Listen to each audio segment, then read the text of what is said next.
Hello, everybody. This is Catholic Dad, episode number 313, Strive to be an Infant. So why do I say strive to be an infant? And here's the deal. Okay, so infant child's born, little baby in the crib.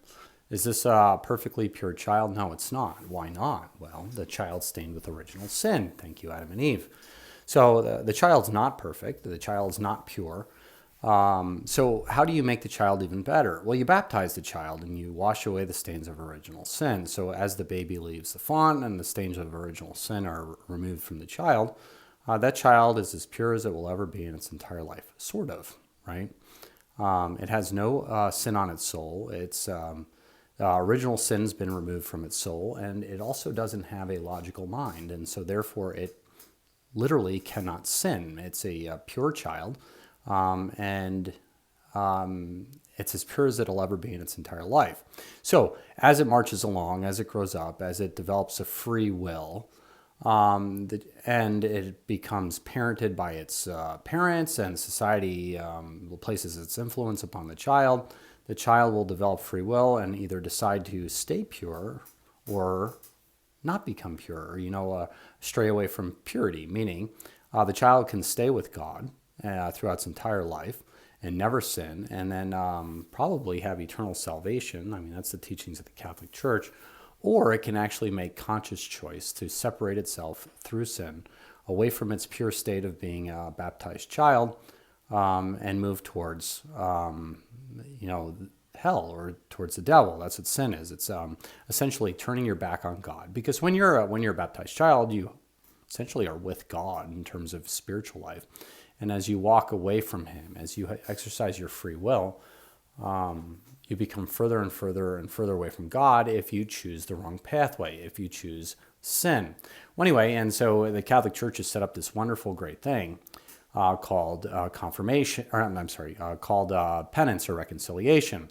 And so you can actually become as pure as an infant child, spiritually speaking.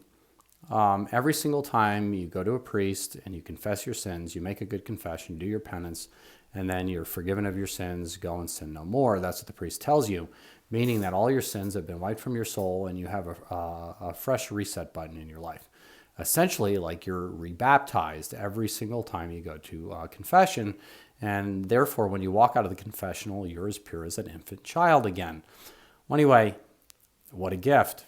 Really, what a gift, but it's something to think about, by the way, because when you walk out of the confessional, you are essentially in a state of grace. And if you died at that moment, you would probably go to heaven. That's the teachings of the Church. So why in your life do you actually turn and walk away from God anymore? And that's the question. So here's the deal. Just realize the infant child who's been baptized is as pure as it's going to get. And you can, recreate that in your life by going to reconciliation or penance. And then you could be sinless as you leave the confessional. Now, you might actually stain your soul with sin within 3 minutes of leaving the confessional. But the key is trying to keep yourself in a state of grace as long as you possibly can after you leave the confessional. It would be great if you could actually leave the confessional and never sin again. And then hopefully you would go straight to heaven.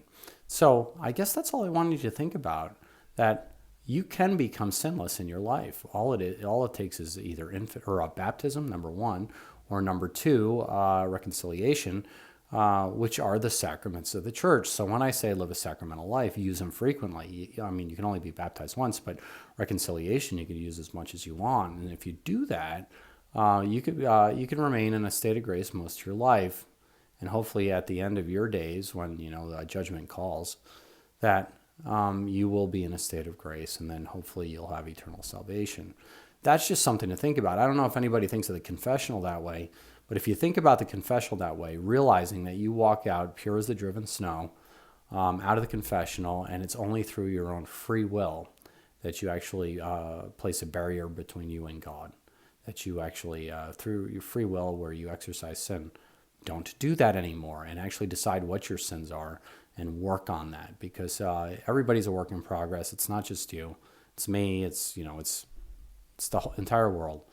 We all suffer from temptation, and what we need to do is actually make a good faith effort to separate ourselves from our temptations and resist, our lower appetites. Well, anyway, this is Catholic Dad making you think about it. Please like or subscribe, get the Mass, and pray the Daily Rosary. God bless you all.